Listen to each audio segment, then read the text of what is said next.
Plot বরাদ্দ হাসিনার বিরুদ্ধে আদালতে যা বললেন ৩ সাক্ষী। ক্ষমতার অপব্যবহার করে রাজুকের সবগুলো আইন ভঙ্গ করে ৩০ কাঠা প্লট বরাদ্দ নেন শেখ হাসিনা ও তার পরিবার।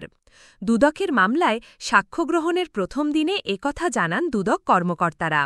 আর প্রধানমন্ত্রীকে খুশি করতেই রাজুকসহ সংশ্লিষ্ট কর্মকর্তারা অবৈধভাবে শেখ হাসিনা পরিবারকে প্লট বরাদ্দ দেন। রাজধানীতে বাড়ি থাকা সত্ত্বেও তা হলফনামায় গোপন করে পূর্বাচলে প্লট বরাদ্দ নেন সাবেক প্রধানমন্ত্রী শেখ হাসিনা। এমন অভিযোগে শেখ হাসিনার বিরুদ্ধে আদালতে সাক্ষ্য দেন দুদকের ৩ কর্মকর্তা। সোমবার ১০ আগস্ট ঢাকার ৫ নম্বর বিশেষ জজ আদালতে শেখ হাসিনার বিরুদ্ধে সাক্ষ্য দিতে আসেন মামলার বাদী দুদকের ৩ কর্মকর্তা।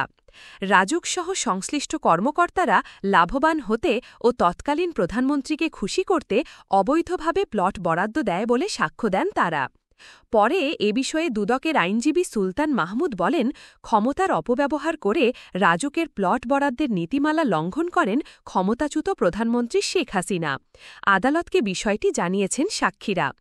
দুর্নীতির ৩ মামলায় শেখ হাসিনা, তার ছেলে সজীব ওয়াজেদ জয় ও মেয়ে সাইমা ওয়াজেদ পুতুলসহ ৪৭ জনকে অভিযুক্ত করে সাক্ষ্য দেন মামলার বাদীরা। আদালত এ বিষয়ে পরবর্তী সাক্ষ্য গ্রহণের জন্য ২৬ আগস্ট দিন ধার্য করেন।